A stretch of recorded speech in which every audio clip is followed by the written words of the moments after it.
सब okay, check कर लो। Yes sir. Okay ठीक है, स्टार्ट करते हैं। तो S block, P block, D block and F block, जितना भी आपका नीट में क्वेश्चन प्रीवियस ईयर आ चुका वो हम लोग डिस्कस करने वाले हैं। आप लोग जल्दी जल्दी आंसर देते जाओगे और साथ में सोचते जाना, ताकि आपको चीजें लॉन्ग टर्म तक याद रहे, कॉन्सेप्ट के साथ करने अपने को।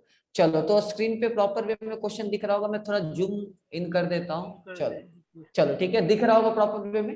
चलो, पहला जो है हम लोग का एस ब्लॉक का है। एस ब्लॉक का मैंने 12 से 13 इंपॉर्टेंट क्वेश्चन लिया है जो हम लोग कवर करेंगे। फर्स्ट क्वेश्चन ये है कि अल्कली मेटल का हाइड्राइड दिया हुआ है, पता करना थर्मल स्टेबिलिटी ज्यादा किसका होगा। देखो, थर्मल स्टेबिलिटी का मतलब आपको पता है कि जो जल्दी हीट होके ब्रेक ना हो, इसका मतलब उसका थर्मल स्टेबिलिटी ज्यादा है। मतलब जो हीट की तरफ ज्यादा रेजिस्टेंस होगा उसका थर्मल स्टेबिलिटी ज्यादा होगा।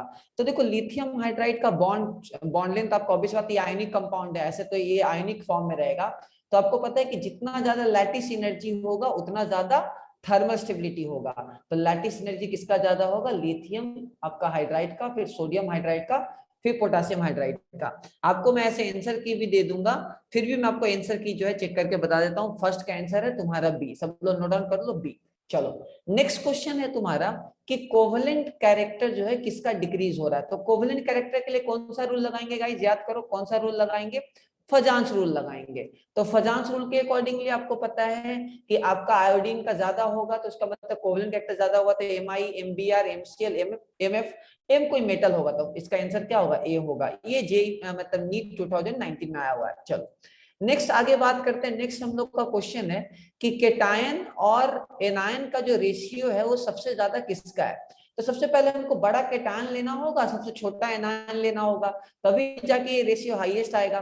देखो, सीजियम सबसे बड़ा है इसके अंदर केटायन में, केटायन ऊपर होना चाहिए, और एनायन का साइज जितना छोटा रहेगा रेशियो उतना बड़ा आएगा। तो कौन सा ऑप्शन होगा गाइस? सब लोग रिप्लाई करो, कौन सा ऑप्शन? ए।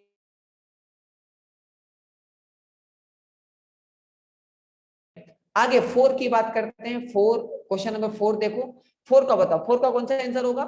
चेक कर लो। क्वेश्चन नंबर 4 पूछा है कि which of the following alkaline earth metal sulphate has high hydration energy than the lattice energy. देखो, कोई भी कंपाउंड आपका सॉल्युबल कैसे पता चलेगा? अगर उसका हाइड्रेशन एनर्जी लैटिस एनर्जी से ज्यादा होगा तभी जाके वो कंपाउंड सॉल्युबल होगा, पहली बात।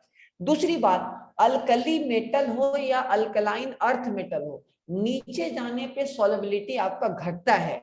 इसका मतलब नीचे जाने पे हाइड्रेशन एनर्जी ओवरऑल जो है अपने घटेगा, ठीक है ना? ये आपको याद रखना है। तो इसलिए बेरियम सल्फेट का जो हाइड्रेशन एनर्जी होगा वो ज्यादा होगा देन द लैटिस एनर्जी। उस पर्टिकुलर कंपाउंड की मैं बात कर रहा हूं। मान लो कोई कंपाउंड है मेरे पास BSO4, तो इसका लैटिस एनर्जी है मान लो Li, मान लो X पकड़ लो, और हाइड्रेशन एनर्जी है Y, तो इसका जो वैल्यू होना चाहिए Y का वो मैग्नीट्यूड वाइज बड़ा होगा, तभी जाके ये सॉल्युबल माना जाएगा। ओके ना? तो बेरियम सल्फेट का सबसे ज्यादा होगा हाइड्रेशन एनर्जी, इसीलिए आपका ऐसा हो रहा है। सबको क्लियर है? चलो नेक्स्ट। तो सेम ऑप्शन है यहाँ पे। हाँ, यहाँ तुम्हारा मिसप्रिंट है तो कोई दिक्कत नहीं है, कोई प्रॉब्लम नहीं है। एक बैरियम होगा, मिसप्रिंट है, बैरियम होगा तो आप समझ जाना। ऑर्डर क्या होता है? डाउन द ग्रुप क्या होगा? सॉल्युबिलिटी आपका क्या होगा? जल्दी बोलो। डाउन द ग्रुप सॉल्युबिलिटी आपका घटेगा, चाहे अल्कली मेटल हो या अल्कलाइन अर्थ मेटल हो। सल्फेट के केस में डाउन द ग्रुप सॉल्युबिलिटी क्या होगा गाइस? घटेगा। सब लोग बोलो, डाउन द ग्रुप सॉल्युबिलिटी क्या होगा? घटेगा। घटेगा सर, घटेगा। Next question, question number 5। Sir हाँ बोलो। सर फिर तो इसका आंसर BeSO4 होना चाहिए ना? क्यों? सर बोला है तो more hydration energy than lattice energy, इसका तो मतलब ज्यादा सॉल्युबल सोल्यूबल होना चाहिए, तो सोल्यूबल होना चाहिए, अच्छी बात है। तभी तो आपका बेरियम सल्फेट ज्यादा सोल्यूबल है, तो इसका मतलब ज्यादा है। क्या सर दिक्कत है? बेरियम सल्फेट तो सॉल्युबल नहीं बेरियम है। नहीं, beryllium sulphate, not okay barium, beryllium sulphate. Okay okay ठीक है, मैं ये बोल रहा था। सौबिक ने पूछा कि सर ये बेरिलियम बेरिलियम दोनों मेंशन है, तो मैंने बोला कोई ऑप्शन यहाँ बैरियम होगा। समझ गए? तो क्लियर है, मतलब beryllium, magnesium, calcium, strontium, barium. Okay ठीक है। डाउन द ग्रुप आपका अल्कली मेटल हो या अल्कलाइन अर्थ मेटल हो, दोनों का सॉल्युबिलिटी सल्फेट के केस में घटता है, ठीक है ना? कार्बोनेट के केस में क्या होता है? अगर अल्कलाइन अर्थ मेटल हो तो डाउन द ग्रुप आपका घटेगा, लेकिन अल्कली मेटल हो तो डाउन द ग्रुप बढ़ेगा। लिख लो अच्छे से, ठीक है? फिर से सुनो, अगर कार्बोनेट का फैक्टर है, अगर कार्बोनेट है तो अल्कलाइन अर्थ मेटल के केस में डाउन द ग्रुप घटेगा, लेकिन अल्कली मेटल के केस में डाउन द ग्रुप बढ़ेगा। अच्छे से नोट डाउन कर लो, क्लियर है? चलो नेक्स्ट पूछा है विच of the following compound has highest melting point. तो देखो हाईएस्ट मेल्टिंग पॉइंट कैसे पता करोगे? जिसका कोवेलेंट कैरेक्टर ज्यादा होगा उसमें आयनिक कैरेक्टर कम होगा, और जिसमें आयनिक कैरेक्टर कम होगा उसका मेल्टिंग पॉइंट आपका क्या होगा? कम होगा। अब देखते हैं आयनिक कैरेक्टर सबसे कम किसमें होगा। चलो सबसे ज्यादा क्या होगा तुम्हारा? सबसे ज्यादा क्या होगा? इसके अंदर कोवेलेंट कैरेक्टर होगा। क्या होगा? इसके अंदर कोवेलेंट कैरेक्टर ज्यादा होगा। हाँ या ना, जल्दी बोलो, ऐसा ना हो। कोवेलेंट कैरेक्टर ज्यादा होगा, इसका मतलब आयनिक कैरेक्टर इसके अंदर क्या होगा? गाइस जल्दी बोलो, आयनिक कैरेक्टर क्या होगा? जल्दी बताओ, आयनिक कैरेक्टर क्या होगा? फटाफट सब लोग सोच के बोलो। कम होगा। कम होगा। तो आयनिक कैरेक्टर अगर कम होगा तो मेल्टिंग पॉइंट ज्यादा होगा या कम होगा? कम होगा। तो 5 का करेक्ट ऑप्शन क्या होगा? सी होगा। क्लियर है यहां तक? चलो आगे बढ़ते हैं। 6 विच of the following is incorrect statement. अपने को पता करना है कि इनकरेक्ट स्टेटमेंट कौन है। अगर हम ऑप्शन देखते हैं, ए बी सी डी पूरा ऑप्शन देखते हैं। चलो एक एक चीज ध्यान से देखते हैं। सबसे पहले pure sodium metal dissolve in liquid ammonia to give blue solution. बिल्कुल याद है आपको, अल्कली मेटल एमोनिया के साथ आपका क्या होता है? एमोनिएटेड इलेक्ट्रॉन बनाता है, ब्लू सॉल्यूशन होता है आपका, पैरामैग्नेटिक इन नेचर होता है। तो ये करेक्ट स्टेटमेंट है। ओके, सोडियम कार्बोनेट को अगर हीट करोगे तो क्या, बाइकार्बोनेट को हीट करोगे तो क्या होगा? पहले सोडियम कार्बोनेट बनेगा, CO2 प्लस क्या, H2O, सबको पता है। और सोडियम कार्बोनेट खुद हीटिंग नहीं होता, थर्मल स्टेबिलिटी हाई होता है। मतलब B S C correct answer है। NaOH react with glass to give sodium silicate. बिल्कुल, आपका ग्लास में क्या होता है? सिलिका होता है, तो ग्लास में सिलिका के साथ रिएक्शन करके सोडियम सिलिकेट बना लेगा। अब ऑप्शन ए में आते हैं। ऑप्शन ए में क्या होगा? देखो ऑप्शन ए में एल्युमिनियम जब रिएक्शन करता है तो एल्युमिनियम का एक कॉम्प्लेक्स सोडियम मेटा एल्यूमिनेट इसको बोलते हैं। याद करो, हाँ या ना, जल्दी बोलो। सोडियम मेटा एल्यूमिनेट, ये एक टाइप का क्या बन जाएगा गाइस? कॉम्प्लेक्स बन जाएगा। तो लेकिन यहाँ ऑप्शन दिया है AlOH3, इसलिए आपका ए ऑप्शन क्या है? इनकरेक्ट है। क्लियर है सबको? जल्दी बोलो, क्लियर है सबको? हाँ या ना? चलो नेक्स्ट आगे बात करते हैं। नेक्स्ट क्वेश्चन ये है कि the function of sodium pump, the function of sodium pump is biological process operating in each and every cell of all animal. ठीक है ना? तो पूछा है कि the function of sodium pump, ठीक है ना, is biological process. Sodium pump होता है, बायोलॉजिकल स्टूडेंट ज्यादा जानते होंगे अच्छे से। उसके अंदर सोडियम के साथ साथ और कौन सा एलिमेंट होता है? तो पोटासियम होता है। ये आपको याद कर लेना, ठीक है ना? पोटासियम होता है। होपफुली आपको कुमार सर ने या जो भी आपको पढ़ाए होंगे बायो पार्ट में आपको ये आई थिंक बताए होंगे। क्लियर है सबको? हाँ या ना?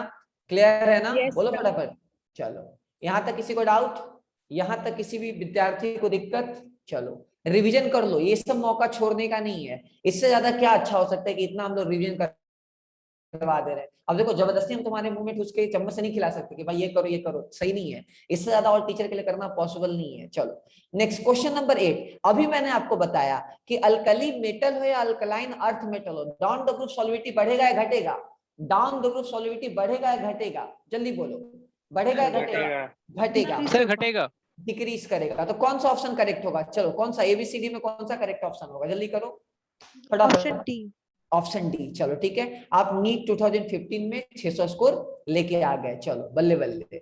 नेक्स्ट पढ़ते हैं, ठीक है? नेक्स्ट क्वेश्चन नंबर 9 आप बताओ। मैंने आपको बता रखा है, कैसे आएगा? हाँ 9 में बता रहा हूँ। एक ही क्वेश्चन से ही तो 600 आएंगे ना, हर क्वेश्चन बनाओगे तभी तो आएंगे। चलो बात ऑलरेडी मैं आपको बता चुका हूं कि अल्कली मेटल के कार्बोनेट क्या होते हैं?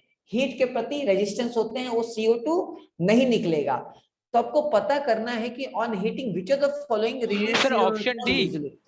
मोस्ट इजिली, कौन सा मोस्ट इजिली जो है निकाल पाएगा? सबसे पहले सोडियम कार्बोनेट नहीं निकाल पाएगा, पोटासियम कार्बोनेट नहीं निकाल पाएगा, अल्कली मेटल का कार्बोनेट CO2 नहीं देता है। नाउ अब बात करते हैं मैग्नीशियम कार्बोनेट और कैल्शियम कार्बोनेट। थर्मल स्टेबिलिटी ज्यादा किसका होगा? याद करो, थर्मल स्टेबिलिटी आपका ज्यादा होगा कैल्शियम कार्बोनेट का। मतलब कैल्शियम कार्बोनेट को हीट आप जल्दी कर नहीं पाओगे क्योंकि उसका थर्मल स्टेबिलिटी ज्यादा होगा। तो करेक्ट ऑप्शन क्या होगा? सी। क्लियर है सबको? जल्दी बोलो, क्लियर है? याद करो, मैंने आपको सर ये बताया समझ में था। नहीं आया।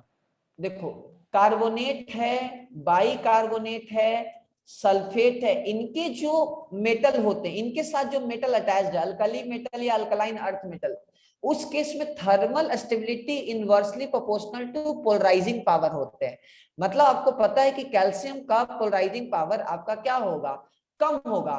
तो कैल्शियम का पोलराइजिंग पावर कम होगा, इसका मतलब इसका थर्मल स्टेबिलिटी ज्यादा होगा। मतलब डाउन द ग्रुप आप अगर कार्बोनेट लो, बाई कार्बोनेट लो, सल्फेट लो, किसी का अल्कली मेटल का या अल्कलाइन अर्थ मेटल का, down the group thermal stability आपका बढ़ेगा। इसका मतलब जल्दी हीट नहीं हो पाएगा, और जल्दी हीट नहीं हो पाएगा तो CO2 नहीं निकलेगा। क्लियर है सबको? याद है कि नहीं याद है? मैंने पढ़ाया है ना केमिकल बॉन्डिंग में, याद है सबको? चलो ठीक है, डिटेल पढ़ा रखा हूँ अच्छा खासा। सर ऊपर से नीचे तक तो वो तो घटता है ना सर, OH के मतलब OH में सिर्फ वो बढ़ता है ना।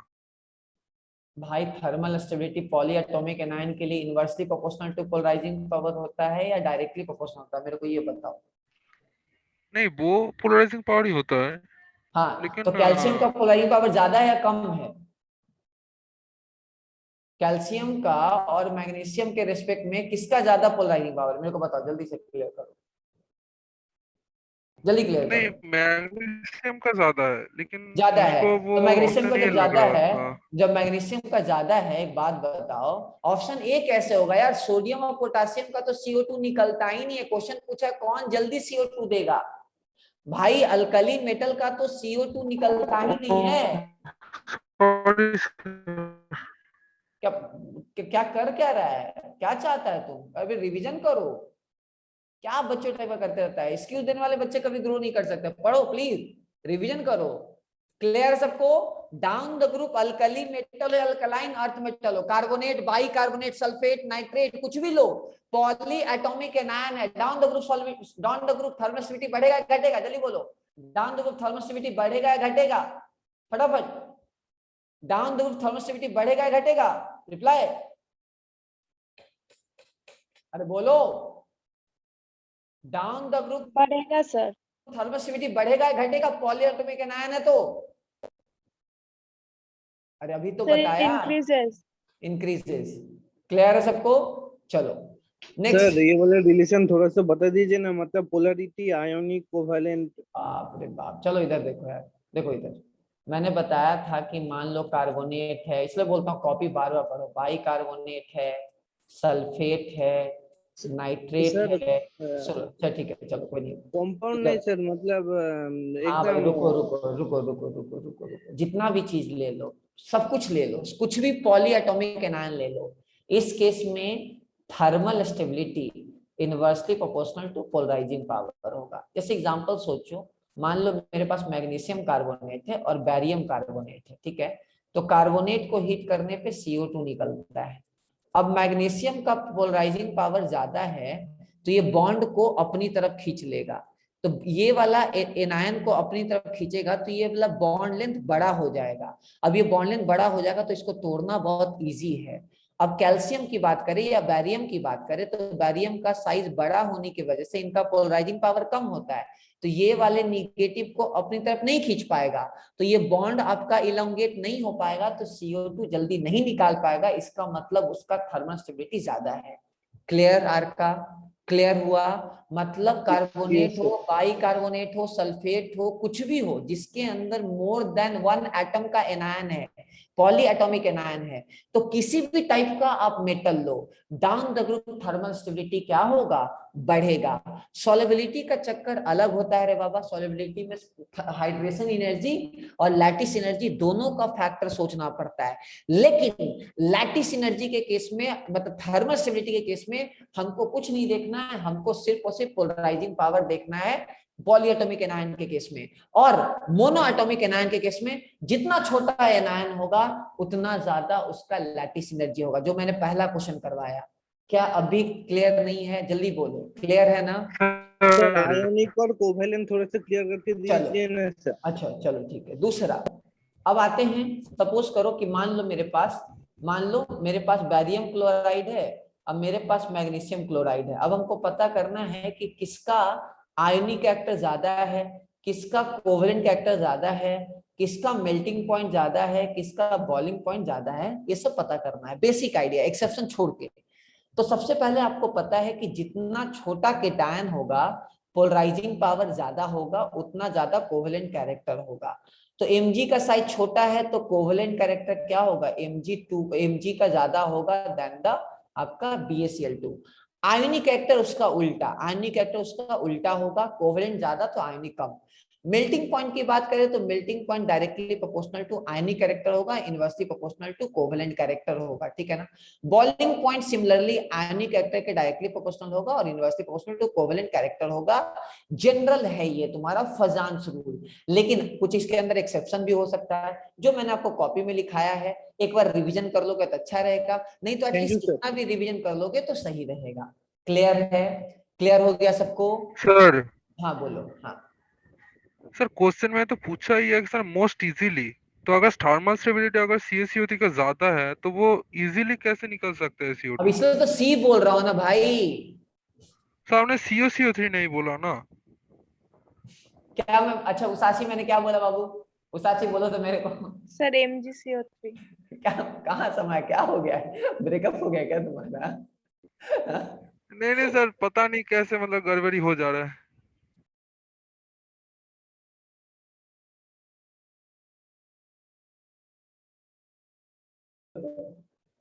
बताओ, आज आज दिल की बात बोल दो, राज खोल दो, क्या हो गया है? चलो कोई सर नहीं, कुछ नहीं हुआ, मतलब थोड़ा ऐसा हो रहा है। ठीक है नहीं कोई सर। बात नहीं, अपने मान गहरी सांस लो सब लोग, आराम से, सब ठीक है, ठीक है, आराम से, जल्दीबाजी में गलती नहीं करना है, सोच सोच के करो। मुझे पता है इसलिए तो मैंने ये करवा रहा हूँ ना रिवीजन, मुझे पता है इसलिए तो रिवीजन करवा रहा हूँ, इसलिए आपको रिकॉर्ड करके भी दे रहा हूँ, मुझे पता है इससे आपको बहुत फायदा होगा। ठीक है, आप 1 घंटा बर्दाश्त कर लोगे तो बहुत फायदा होगा, इसलिए सुनो ध्यान से। चलो question number 10, which of the following is statement false है। एटीपी आपको पता है Mg2+ उसमें यूज होता है कि नहीं होता, जल्दी बोलो। अच्छा, कैल्शियम 2+ आपका ब्लड क्लोटिंग में होता है कि नहीं होता, पता होगा ना आपको, WBC पता है, होता है ना, आइडिया होगा ना यार, अरे ब्लड क्लोटिंग का तो आइडिया है यस ना। सर। चलो ठीक है, अरे next, Mg2+ is important in the green part of plant, बिल्कुल सही है। Calcium 2+ ion are not important in maintaining the heart, गलत है ना यार। अरे कैल्शियम 2+ तो यूज होता है ना हार्ट को मेंटेन करने में, होता है कि नहीं होता है? यस अरे सर। बायो वाले बच्चों बोलो यार, आप लोग को ज्यादा पता होगा। ठीक है चलो 10 का देख लेता हूँ, 10 का डी ऑप्शन फॉल्स है, बिल्कुल नॉट इंपॉर्टेंट, इंपॉर्टेंट होता है। आगे बात करते हैं, आगे पूछा है which of in context of beryllium, मतलब बेरिलियम के रिस्पेक्ट में विच of the following statement is incorrect, पता करना है कि कौन सा स्टेटमेंट इनकरेक्ट है। ठीक है, देखो सबसे पहले बेरिलियम हाइड्रोक्साइड बनता है क्या, बिल्कुल बनता है, कोई दिक्कत नहीं है। बेरिलियम क्या होता है उसपे आपको पता है, बेरिलियम क्या होता है, पॉलीमर फॉर्म में चला जाता है, याद करो, बेरिलियम हाइड्राइड पॉलीमर फॉर्म में होता है कि नहीं होता है, याद है कि नहीं याद है? बेरिलियम क्या होता है, पॉलीमर फॉर्म में होता है, याद होगा, चलो ठीक है। अच्छा, तो ये करेक्ट स्टेटमेंट है। उसके बाद बेरिलियम में आपका पैसिव लेयर होता है, बेरिलियम में आपका पैसिव लेयर होता है, तो वो नाइट्रिक एसिड के साथ ही सिर्फ रिएक्शन कर सकता है। लेकिन ये क्वेश्चन है कि इट्स सॉल्ट रियरली हाइड्रोलाइज, मतलब इसका जो सॉल्ट है वो जल्दी हाइड्रोलाइज नहीं हो सकता, गलत है। बेरिलियम के अंदर क्या है, ऑर्बिटल खाली है ना भाई, भाई बेरिलियम के अंदर तो ऑर्बिटल खाली है, 2p ऑर्बिटल खाली है ना, तो 2p ऑर्बिटल खाली है तो पानी के साथ तो रिएक्शन कर सकता है ना गाइस, बोलो हाँ या ना। अरे पानी के साथ तो रिएक्शन कर सकता है ना, तो इसीलिए इसका इनकरेक्ट स्टेटमेंट क्या होगा, सी बी होगा, कि बेरिलियम का जो सॉल्ट है वो इजीली हाइड्रोलाइज हो सकता है, लेकिन इसमें बोला है रेयरली, रेयरली का मतलब जल्दी ऑक्सीडाइज नहीं होगा। क्लियर है गाइस, सबको क्लियर है, जल्दी बोलो, सबको क्लियर है ना। चलो next question number 12, ionic mobility which of the following alkali metal is lowest when the aqueous solution of their salt are put under electric field। पूछा है कि किसका आयनिक मोबिलिटी कम होगा। देखो सबसे पहले लिथियम अगर गैसियस में है तो इसका आयनिक मोबिलिटी सबसे ज्यादा होगा, पता है ना, क्योंकि साइज छोटा है, ऐसा ना, हाँ या ना। लेकिन जब ये पानी में चला जाएगा तो इसका साइज बड़ा हो जाएगा, पानी के साथ इसको ज्यादा घेर लेगा, ज्यादा घेर लेगा तो ओवरऑल ये बल्कि बन जाएगा, हल्क बन जाएगा, तो लिथियम का आयनिक मोबिलिटी पानी के अंदर कम होगा, तो 12 का सी। क्लियर है, क्लियर है बच्चों, क्लियर है, बोलो भाई बहनों, क्लियर है सबको? Yes sir. तो 12 का सी। तो इस टाइप से मैंने आपको इस ब्लॉक पूरा का पूरा रिवीजन करवा दिया। अब किसी को कुछ बोलना है तो बोलो, एक स्टेटमेंट लिख लो, काम का स्टेटमेंट भी लिखवा दूं एक साथ, चलो लिख लो। सल्फेट का solubility down the group, sulphate का सॉल्युबिलिटी डाउन द ग्रुप घटेगा, पहला पॉइंट लिख लो। दूसरा, दोनों के लिए, अल्कली मेटल और अल्कलाइन अर्थ मेटल दोनों के लिए अच्छे से लिख लो। Second, carbonate and bicarbonate and hydroxide, carbonate, bicarbonate and hydroxide, alkali metal का डाउन द ग्रुप बढ़ेगा, अल्कली मेटल का डाउन द ग्रुप बढ़ेगा, अल्कलाइन अर्थ मेटल का डाउन द ग्रुप घटेगा। इसको अच्छे से लिख लो। मैं एक आपके लिए वीडियो बहुत साल पहले बना रखा है अपने चैनल पे, इनऑर्गेनिक का एक्सेप्शन, उसको दोबारा देखना, बहुत फायदेमंद है। मतलब वो फैकल्टी, जो फैकल्टी को अगर मेरा वीडियो भी देख रहा है उनके लिए भी बहुत फायदेमंद है। मैंने बहुत रिसर्च कर, मतलब बहुत ही टाइम देके वो वीडियो बनाया है, उसको दोबारा देखो, अच्छे से हेडफोन लगा के देखो, ठीक है, झेलना पड़ेगा, अच्छे से झेलो, बिकॉज क्या होता है लंबा लेक्चर होता है तो मुझे पता है, तो आप उसको फॉरवर्ड करके भी देख सकते हो। जब मैंने पूरा बोर्ड पे लिख लिया है तो अच्छे तरीके से आप उसको रिवीजन कर लेना, लिंक में दोबारा आपको शेयर कर दूंगा। आगे बढ़े तो इस ब्लॉक मैंने खत्म कर दिया। इस ब्लॉक का जितना भी पीवाईक्यू क्वेश्चन है खत्म। बोले सर रिसेंट में कोई क्वेश्चन नहीं आया है, देखो मेरे पास जो प्रीवियस ईयर था उसके अकॉर्डिंगली मैंने ये बनाया है। 3-4 क्वेश्चन अगर होगा तो अब कर लेना, कोई डाउट होगा तो पूछ लेना। चलो, तो इसको मैं आपको इस ब्लॉक का मैं रोक देता हूँ रिकॉर्डिंग, ताकि अलग अलग